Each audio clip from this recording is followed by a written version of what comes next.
Lucas 4, 1 a 13 é o nosso texto de hoje, primeiro domingo na Quaresma. Normalmente, nós abrimos essa temporada com Jesus sendo tentado no deserto. Uma passagem conhecida, uma passagem até mesmo muito usada para filmes e literaturas diversas. Nós vamos falar de tentações, o que elas são, como elas são inevitáveis, como elas funcionam e, claro, como a gente enfrenta elas. Primeiramente, meus irmãos, o perigo das tentações. Lucas coloca, gente, a tentação de Jesus entre, não sei se vocês repararam isso, mas entre dois movimentos geográficos. Se você olhar, versículo 1, diz assim: Jesus voltou do Jordão. O que aconteceu no Jordão? Jesus tinha sido batizado e a partir daquele momento ele começa o seu ministério, ele foi ungido e aí ele foi então acompanhado pelo Espírito Santo. Primeira coisa que Jesus faz no seu ministério é então ser tentado por Satanás. Ele sai do Jordão, pega a estrada rumo ao deserto. Aí se você notar, no fim das tentações, a gente não leu esse texto, mas está no versículo 14, logo depois, Lucas diz assim: então Jesus voltou para a Galileia. Veja o itinerário: Jordão, deserto, Galileia. De certa forma, esse movimento, essa rota de Lucas, esse detalhe na passagem, nos serve como uma ilustração sobre o que são tentações, sobre o perigo das tentações. Como assim? Dá um exemplo. Se eu estou na linha amarela, indo em direção à Barra da Tijuca, eu preciso ficar na linha amarela. Eu não posso pegar uma das muitas saídas da linha amarela. Ou eu corro o risco de não chegar até a Barra da Tijuca. Eu proponho que a gente veja a tentação de Jesus como um tipo de uma saída de uma rodovia que Deus nos colocou para andar. É uma ideia. Se eu pego essa ideia, se eu pego essa saída, pego esse atalho. E o perigo é que, dependendo da saída que eu pegar, aí está o perigo das tentações, a gente pode ter muita dificuldade de retornar para o caminho que queríamos. Por exemplo, se a gente for para São Paulo e dirigir lá em São Paulo e pegar uma das muitas saídas que a gente tem lá no centro de São Paulo, que se entrelaçam, né? Se a saída for errada, até você achar a seta, até você achar um retorno apropriado para te trazer de volta, é quase impossível. Mas dá. Difícil, mas dá. Sofre-se, mas dá. Agora, em algumas das avenidas do Rio de Janeiro, se você pega uma determinada saída, uma determinada rua, você corre o risco de entrar numa área perigosa, você corre o risco de ser confundido com alguém e de ser alvejado. Corre o risco de vida de não conseguir voltar. Com a tentação, se vocês me permitem essa ilustração, é assim, é um perigo. A gente pensa, o que tem? É só me arrepender depois eu corrijo esse momento da minha vida, depois eu dou volta. Eu acho um retorno mais para frente. Às vezes não dá. Às vezes uma saída errada você não volta mais. Uma das mais famosas passagens sobre esse ponto, e mais trágicas também, vem da história antiga. Um historiador, no tempo de Jesus, um historiador chamado Plutarco. Ele foi um dos que contou a história de Alexandre o Grande. E Alexandre o Grande tinha um amigo querido, um amigo fiel, chamado Clito. Clito tinha salvo a vida de Alexandre em algumas ocasiões. Mas uma vez os dois discutiram feio e o Alexandre perdeu a cabeça. O grande Alexandre perdeu a cabeça. E Plutarco diz que na discussão o Clito ficou meio que debochando dele, fazendo uma musiquinha para zombar do Alexandre. E os amigos de perto viram que aquilo ali não ia dar em boa coisa e esconderam rápidos as espadas, mas se esqueceram de esconder uma lança. E o Alexandre, tomado de fúria contra o seu amigo, pegou aquela lança e teria jogado essa lança no seu amigo, atravessando o amigo com a lança, matando ele ali. Só então o Alexandre sossegou, o Alexandre saiu da raiva dele, mas depois que ele cai em si do que ele tinha feito, ele fica deprimido. Ele precisa ser levado pelos seus outros amigos e comandantes e pessoas mais próximas, à força, para o seu quarto, e de lá ele fica dias, tempos, sem querer se levantar, sem querer comer, completamente mal por ter feito aquilo com seu amigo, por ter perdido a cabeça. E o Plutarco diz que a única forma do Alexandre sair daquele lugar de desespero, de culpa, foi que o Alexandre se convenceu de uma ideia. Passou a acreditar numa ideia e a viver a partir daquela ideia. Qual ideia? De que ele, como rei, tinha o direito de fazer o que ele fez. Que ele estava absolutamente certo porque, como rei, ele podia fazer o que bem quisesse. Alexandre cedeu a essa tentação. E Plutarco diz que depois disso ele nunca mais foi o rei que ele tinha sido antes. Que ele passou a ser ainda mais corrupto, ainda mais violento, ainda mais fora de si, ainda mais incontrolável no seu orgulho e no seu desejo de eu quero do meu jeito. Vejam, gente, o Alexandre saiu por uma saída e ele não conseguiu retornar mais depois. Ele perdeu boa parte da humanidade dele naquela decisão. Quantos de nós experimentamos situações, ou talvez conhecemos pessoas que disseram assim, ok, eu vou aceitar essa tentação, mas depois aquilo custou caro demais. Afastou-nos de coisas, nos tirou coisas que nós não conseguimos mais recuperar. Um relacionamento, talvez, uma amizade, uma carreira, por causa da raiva, do dinheiro, do sexo, de alguma coisa que nós queríamos muito no momento. A gente pensou, é pouca coisa, se der errado eu conserto depois. Dou um retorno. Não dá mais. E às vezes nem é fazer uma saída, sabe? Tipo linha amarela, assim, uma saída clara. Pega essa rota aqui. Às vezes a gente sai da rota permanecendo na rota. Porque é uma saída muito sutil, é você só continuar com a corrente, é você só continuar junto com os demais, é seguir a maré. Não precisa tomar uma decisão diferente, é só seguir com os outros. Às vezes as tentações são sutis, não são aparentes. Às vezes é não fazer nada, não vou fazer nada. Mas ao não fazer nada eu desisto de algo importante, eu desisto de alguém importante. Então, versículo 1, Jesus no poder do Espírito Santo, no caminho do seu ministério, volta do Jordão. Versículo 14, Jesus no seu ministério, no caminho do seu ministério, ele volta para Galileia, ou seja, ele permanece no caminho, ele permanece na rota, ele segue o itinerário que Deus tinha para ele, sem pegar atalho, sem pegar uma saída que lhe custaria sua missão, sua perfeição. Segundo ponto, o inevitável da tentação. O inevitável da tentação. Esse ponto é especialmente importante para a gente que é cristão, porque às vezes a gente pensa assim, puxa vida, se eu sou mesmo cristão, eu não deveria ter esse tipo de pensamentos que eu estou tendo. Eu não deveria sentir essa pressão toda que eu estou sentindo. Se eu sou mesmo cristão, se eu sou um bom cristão, eu não deveria ter esses problemas, esses conflitos, essas contradições dentro de mim. Eu não deveria ouvir essa voz sussurrando para mim alguma coisa que não é legal.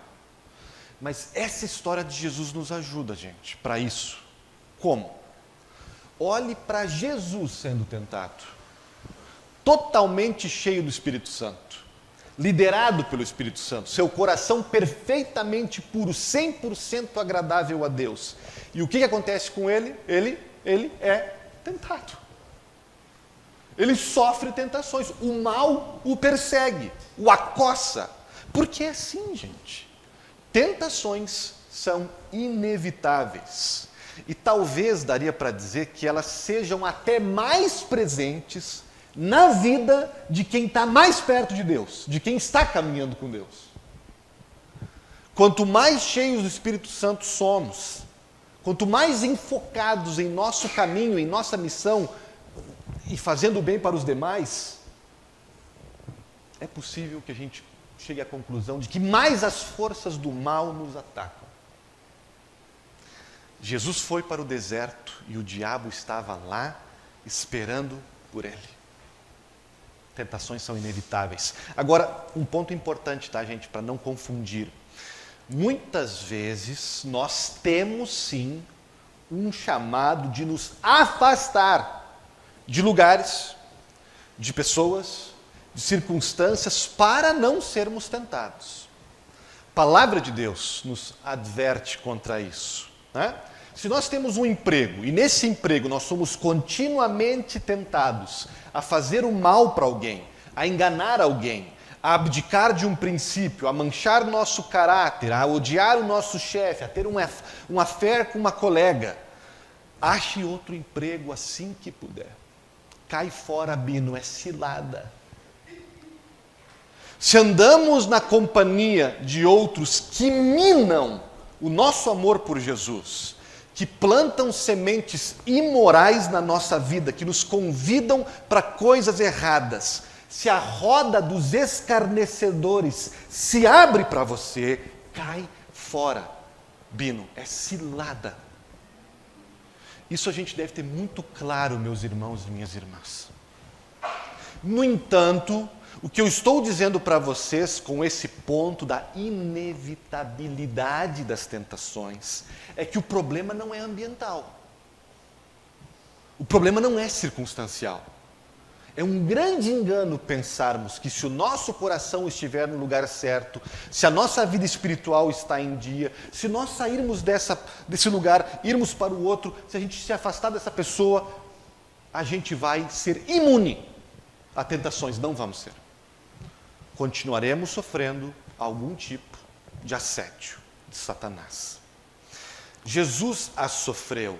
Jesus nunca disse que estar cheio do Espírito Santo é como ser, por exemplo, um lago, uma lagoa de águas vivas.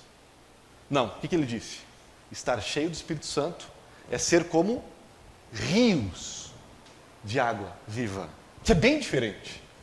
O rio te navega para um cenário muito mais dinâmico, muito mais perigoso até, do que ali, um lago tranquilo, água parada, um poço. Se você quer vida tranquila, vida confortável, uma vida sem conflito, uma vida sem guerra espiritual, sem tentação, se você quer muito isso, ou está esperando por isso, talvez você já pegou a estrada equivocada e você já está sendo acossado por uma tentação terrível. Talvez você já nem sem se dar conta, você já desistiu da fé, como é a fé, de Deus como Deus é, do chamado que Ele tem para a sua vida. Porque quando Jesus nos chama para segui-lo, Ele chama para negar-nos a nós mesmos. E isso é uma luta. Isso é uma constante batalha contra Satanás. Não dá para querer seguir a Jesus e ter uma vida confortável, interiormente falando. Se não queremos ou não sentimos tentações, meus irmãos, já nos tornamos presa de uma das maiores. Já estamos flertando com um cristianismo aguado e falso, batizados pelo Espírito Santo como nós somos, liderados pelo Espírito Santo como nós estamos, saibamos, vai haver tentações. Satanás está na tua frente. Isso é cristianismo. Sabe que no filme da Princesa Prometida tem um lugar que o herói diz assim: A vida é dolorosa, majestade. Qualquer um que te diga diferente está te vendendo algo. É uma meia-verdade, porque a Bíblia vai dizer que a vida é uma alegria em meio à dor. Mas é uma meia-verdade muito certa. Porque qualquer um que te diga que vida e vida cristã é um mar de rosas, está querendo te vender algo. Está querendo te comprar. O funcionamento, ponto 3, das tentações. Aqui tem algo que não é só para nós cristãos. Aqui eu converso com meus amigos, a quem muito estimo e respeito, que não são cristãos, que de repente nem sabem se são cristãos, ou que estão, talvez, nessa busca religiosa muito legítima. Aqui tem algo também para vocês. Porque sabe que quando a gente fala de tentações, né, de pecado, né, de vigiar para não cair, muitas vezes as pessoas, né, cristãos, mas especialmente não cristãos, consideram isso antiquado. Já vamos falar disso de novo, né? Quem sabe até acham graça da gente, cristãos, que a gente se preocupa, né, com alguma coisa. Se preocupa com fumar, se preocupa com beber, com regras para namorar, com fidelidade no casamento, essas coisas, né? Talvez quem nos critica por nos preocuparmos com isso tenha um pouco de razão. Eu explico. É que às vezes nós cristãos nos preocupamos demais com algumas coisas menores e muito pouco com as coisas maiores. E aí merecemos alguma crítica.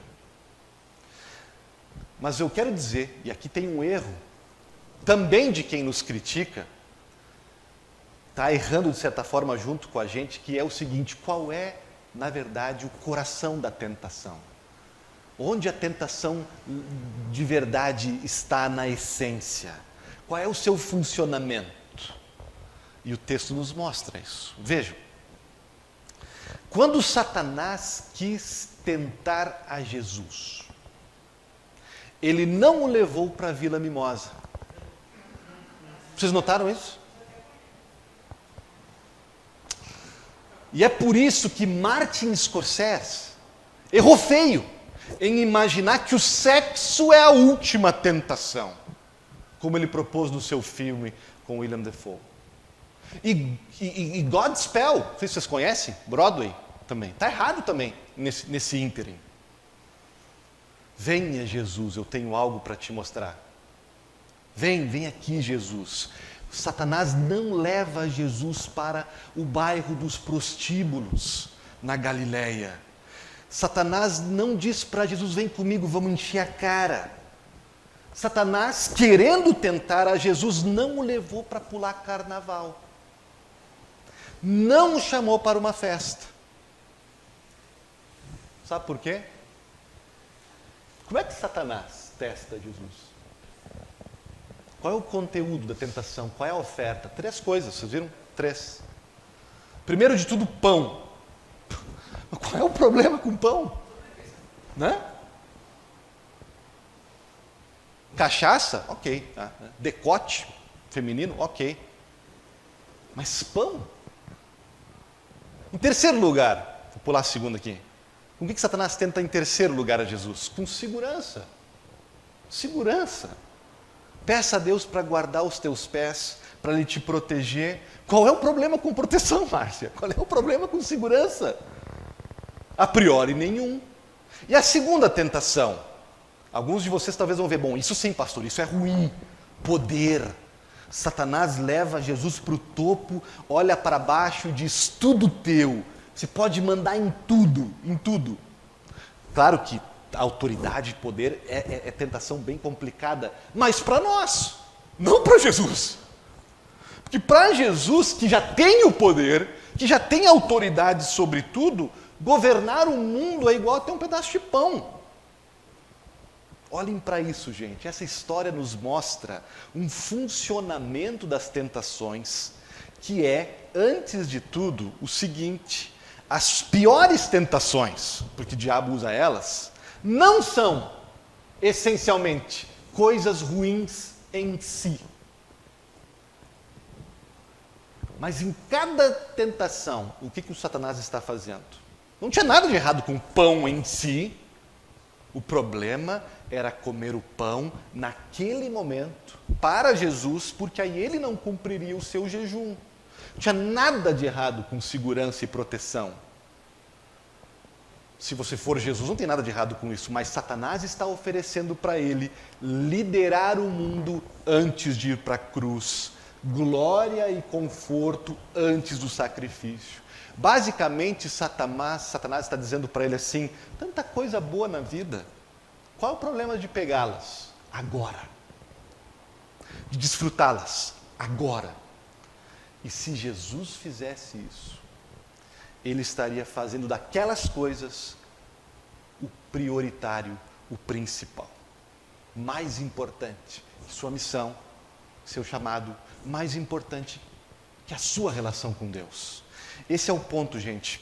Prestem bem atenção para não me entenderem mal. A tentação real, a escravidão real, não são necessariamente coisas ruins, mas coisas boas agora. Coisas boas como o principal, coisas boas alçadas à condição da coisa mais importante para a minha vida. Tem algo errado a gente querer manter o nosso estilo de vida, a gente querer melhorar de vida, a gente querer crescer na carreira? Não. Mas se isso ocupar o lugar de Deus na tua vida, quando isso se torna agora, o mais importante, aí algo bom é subvertido em principal e aí reside a maior tentação de todas, porque é um atentado, uma armadilha contra o primeiro mandamento. Adore outras coisas, confie em outras coisas, se tornar escravo de outras coisas, colocar outras coisas no agora, no primeiro lugar. Irmãos, temos todas as razões do mundo para fugir da pornografia, para sermos extremamente cuidadosos com a comida que nós comemos, com a bebida que nós bebemos, com a roupa que nós vestimos, com o vocabulário que nós usamos. Estamos cobertos de razão em evitar alguns dos lugares aos quais somos convidados, em talvez evitar certas companhias. Façam isso, atentem-se a isso. Se você está preocupado com isso, ok, mas se você só está preocupado com isso, você está caminhando para um precipício, em direção à ruína da tua saúde, do teu casamento, da tua família, porque tentações o diabo usa especialmente, não estas coisas que nós sabemos que são coisas ruins, mas as coisas que nós olhamos, isso é positivo, meus filhos, minha família, minha igreja, meu dinheiro, minha carreira, isso é positivo. Quando isso se torna o principal, nós passamos a idolatrar a nossa reputação, o nosso status social, o nosso conhecimento, o nosso corpo. Pão, segurança, autoridade legítima, coisas boas em si, mas que Satanás vai te convidar para elevar ao patamar de principal. Como é que Satanás está fazendo você cair? Onde ele está te pressionando? São com coisas ruins, ok? Eu só quero te abrir os olhos ao fato de que Satanás tem outras armadilhas, além de coisas ruins. Ele também mexe com você, te convidando a endeusar coisas boas. E aí você está caindo no pior dos mandamentos, no mais grave, que é o primeiro, tirando Deus do seu lugar na sua vida. Concluindo o enfrentamento, contra as tentações. Como é que a gente pode vencer as tentações? Duas coisas, gente, no texto. Uma é usar a verdade de Deus, a outra é usar a obra de Deus. Primeiro vamos falar sobre usar a verdade de Cristo, que está bem claro, está no texto, gente. E eu gosto de um exemplo sobre esse ponto que vem da literatura, 1847, romance inglês. Jane Eyre, vocês já leram esse livro? Vale a pena. Jane está apaixonada por um cara. E ela é uma mulher, digamos assim, comum. Então não é tão bonita, tão bem apessoada, tão importante. Ele é um cara maravilhoso. Ele é um príncipe encantado. Ela talvez nunca encontrará alguém como ele. Talvez não encontre ninguém na vida dela. Ele é um homem que encanta todas as mulheres.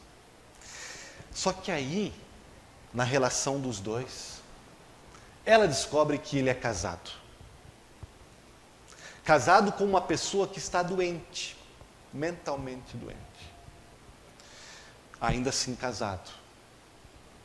E quando ela descobre, o livro diz, eu vou citar aqui para vocês, resumindo um pouco, porque na literatura fica muito mais poderoso. Por que estás tão quieta, Jane? Ele pergunta.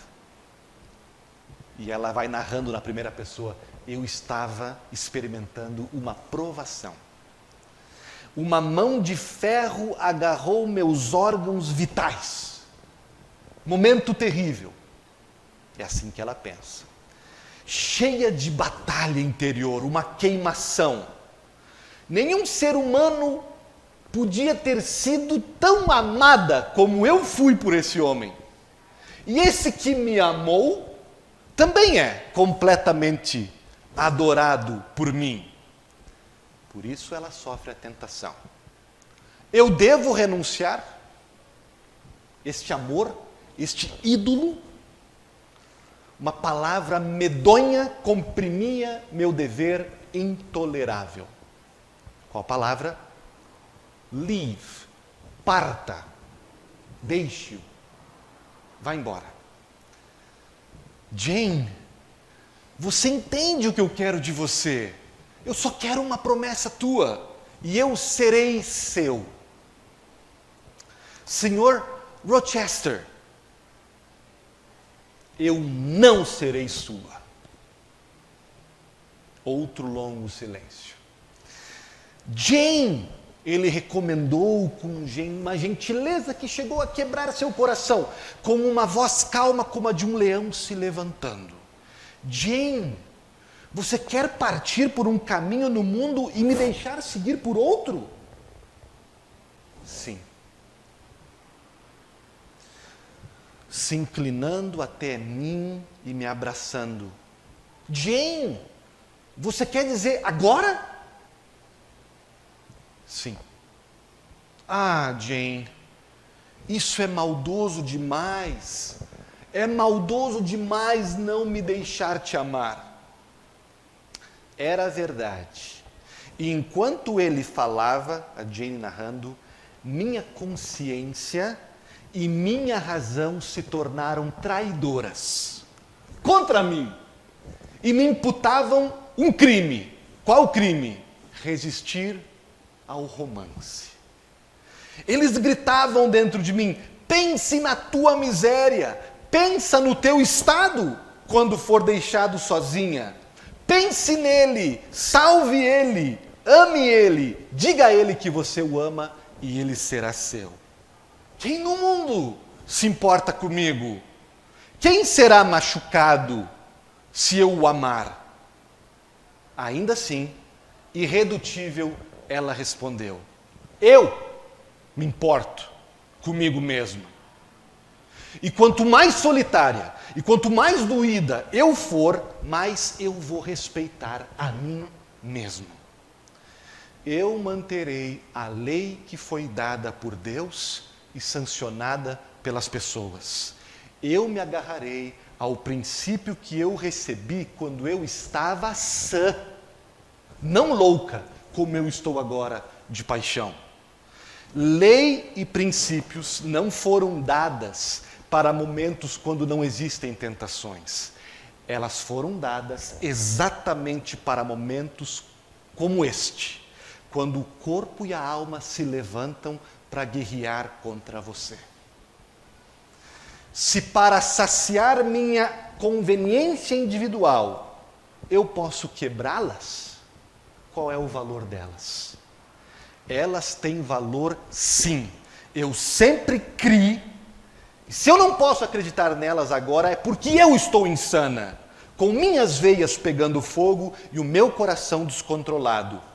Opiniões pré-concebidas, determinações esquecidas, são tudo o que eu tenho e tudo o que eu preciso nestas horas.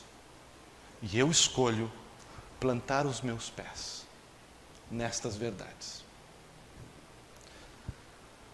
Tentações. Nossos sentimentos são tão fortes, elas têm uma voz dentro da gente. A gente não apenas se sente raivoso, a gente não apenas se sente sexy, a gente não apenas nos sentimos sem ar, tem uma voz dentro da gente em cada tentação que diz assim: você só tem a você mesmo, pense em você. Essa voz dentro da gente. Jesus Cristo se voltou contra essa voz em cada uma das propostas. E ele não apenas disse: não, eu não vou, Satanás, sai de perto, fique quieta. Jesus fez exatamente o que a Jane Eyre fez. Ele contra-argumentou com aquela voz. Ele destruiu o argumento de cada proposta de Satanás, cada vez que Satanás se aproximou, questionando, torcendo ou mal aplicando uma palavra. E o diabo faz muito isso, cuidado, porque o diabo usa muito a palavra de Deus para nos tentar. Cada vez que o diabo fez isso, Jesus contra-argumentou. Está escrito. Ele mostrou a mentira de Satanás à luz da interpretação correta das Escrituras. Jesus sabia fazer isso. E nós também precisamos. Se a gente não sabe, a gente precisa. Conhecer a palavra, ter na nossa mente, conhecer os argumentos. E não usar só a palavra a nosso favor, ou quando as nossas vontades, as nossas entranhas gritam dentro da gente. Precisamos, nesse momento, usar a palavra contra o grito, contra a voz, contra nós mesmos, né, Mateus? Como o Bonhoeffer diz. Precisamos aprender a ler a Bíblia contra nós mesmos. Primeiro ponto.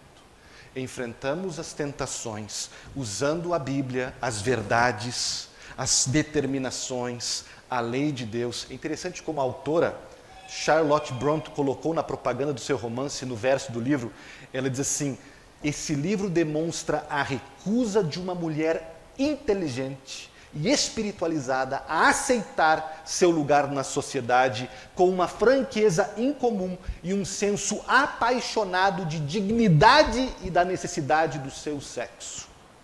Em outras palavras, a autora está dizendo, Jane Eyre não se entregaria àquele homem, ela não faria o que a sociedade espera dela. Ela se posiciona e faz algo incrível porque ela cria diferente. Porque ela cria em Deus, numa verdade.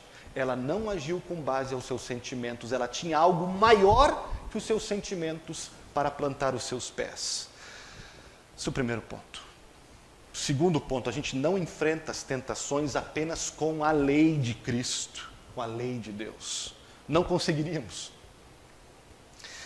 Jesus Cristo conseguiu resistir, mas se nós ficarmos apenas com o seu exemplo, no fim do dia nós ficaremos arrasados. Porque nós nunca conseguiremos ser igual a Ele, por causa da nossa natureza pecadora. Por isso, gente, precisamos olhar para essa história, não como uma história moralista, não como uma receita de bolo, como vencer as tentações, mas olhar para como ela é.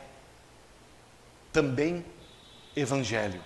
E como a gente faz isso? Quando a gente olha para Jesus resistindo às tentações do deserto, não apenas como um exemplo para nós, mas como um substituto. Jesus, naquele dia, estava representando todo o povo de Deus do Antigo e do Novo Testamento. A humanidade havia sido reduzida a um. naquela batalha. O povo no Antigo e no Novo Testamento não soube resistir às tentações. Nós não conseguimos resistir a todas as tentações. Jesus estava ali. E ele não caiu. Ele não saiu por uma saída. E ele estava lá, também, além de um exemplo, como um substituto da gente.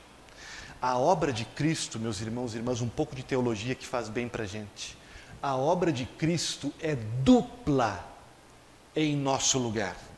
Ele não apenas pagou o preço dos nossos pecados na cruz, o que nós repetimos sempre, isso também, mas além disso, ele viveu em nosso lugar. Ele foi perfeitamente obediente em nosso lugar. E ele, inclusive, venceu Satanás em nosso lugar. É dessa forma que ele é duplo, perfeito, completo salvador da gente. Porque ele não apenas morreu a morte que era nossa, mas ele também viveu como nós deveríamos viver. No jardim, onde Adão e Eva caíram, Jesus permaneceu de pé. No deserto do Sinai, onde o povo de Israel caiu e murmurou, Jesus permaneceu de pé. E onde você cai, onde você caiu, Jesus permaneceu de pé. Não para te dizer assim, ó, viu?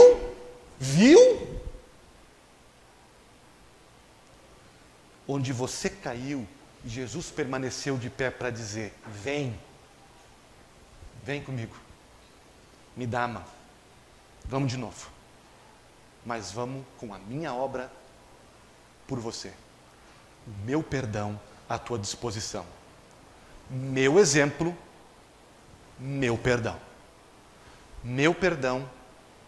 meu exemplo, os dois, gente. Lembram de João? Filhinhos, não pequeis. Peguem o exemplo de Jesus. Mas quando você pecar, filhinhos, temos um substituto, um advogado no céu, para perdoar você, te dar a mão e dizer, vem comigo, vamos de novo, vamos diferente, vamos melhor. Olhamos para Jesus nessa história como nosso exemplo, ok, mas também como nosso substituto. Nós precisamos dos dois, gente. E é por isso que Lutero, ele entende que as tentações também são valiosas. Porque além de fazer com que nós precisemos estar sempre vigiantes na fé, providenciando oportunidades para o nosso amadurecimento, as tentações, segundo Lutero, nos empurram para a misericórdia de Deus. Não é a alegria da nossa satisfação pelo nosso progresso pessoal que nos dirige rumo à meta, que nos dirige aos braços de Deus, mas também, principalmente, os assaltos do inimigo, porque através desses assaltos, aos trancos e barrancos, caindo e levantando, eu busco mais e mais me refugiar em Jesus Cristo. O enfrentamento das tentações vai ocupar para Lutero lugar prioritário nas disciplinas cristãs. Não aprendemos, não experimentamos quão certo, quão bonito, quão belo, quão santo, quão digno, quão poderoso, quão doce é o amor de Deus sem elas. E Lutero não está sozinho. John Newton, abolicionista, autor de Preciosa Graça, 250 anos depois de Lutero viu a mesma coisa. Ele tem um texto incrível sobre as vantagens das tentações. Não confunda, não é vantagens do pecado, vantagens das tentações. Vejam o que ele disse: as tentações nos dão uma dolorosa sensibilidade das nossas fraquezas. Elas mortificam os princípios malignos da autojustificação que estão enraizados na nossa natureza caída e que são, no fundo, a real causa da nossa miséria. As tentações fazem Cristo, em toda a sua obra, relações e ofício, mais precioso, mais tesouro para a gente. Elas nos convencem de que sem Cristo sua força não podemos nada. Para que, diz Newton, possamos dizer com Sansão, do que saiu comida, do que come saiu comida, e do forte saiu doçura. Alguns de vocês estão batalhando agora. Sei disso. Também estou. Estamos juntos. Talvez você está falhando porque você não está dando atenção aos ataques de Satanás na sua vida. E talvez você esteja brincando com um assunto sério. Ou talvez você se esqueceu disso e já caiu presa. Fácil. Talvez você esteja falhando porque está focado nas tentações equivocadas. Talvez você está muito preocupado com determinado pecado, com determinado comportamento que pode até ser tóxico e que você faz muito bem de evitar, mas Satanás está te derrubando e te nocauteando por um outro lado. Você não está se dando conta. Talvez Satanás esteja te nocauteando, fazendo você ficar completamente obcecado com algo que deveria ser apenas apreciado. Talvez Satanás está te nocauteando, te fazendo idolatrar uma bênção e não o autor delas. Talvez o problema é que você não sabe a palavra, você não sabe dizer como a Jane Eyre, estava claro. Você não sabe dizer como Jesus está escrito. Ou porque você nunca aprendeu, ou porque você se esqueceu disso, gente. Citar a Bíblia está escrito. Talvez você não conhece o suficiente a Bíblia para esfregar na cara de Satanás quando ele te joga uma mentira. Está escrito. Ou até você lê a Bíblia, mas lê sempre a teu favor. Lê sempre para passar pano para o que você quer fazer, para os gritos dos teus sentimentos. Selecionando versículos que se acomodam ao que você quer ou ao que a sociedade te convida a acreditar. A tentação principal de Jesus é perguntar, que o Satanás usou para Jesus foi, se você é realmente filho de Deus. Vocês viram? Se você é filho de Deus, e é isso que Satanás pergunta para a gente, essa é a principal. Será que você é mesmo um filho de Deus? Ele não quer que você saiba, ele não quer que você lembre, ele não quer que você viva a partir disso, de que através de Cristo, da sua dupla obra perfeita, você é sim, vocês são sim, filho de Deus, completamente amados, completamente perdoados, completamente aceitos, e é daí que vem a força para resistir qualquer ataque e se levantar depois de uma eventual queda. Alguns de nós falhamos feio na vida. Talvez nessa semana. Está escrito: do que come saiu comida, e do forte saiu doçura, perdão para vocês. Amém.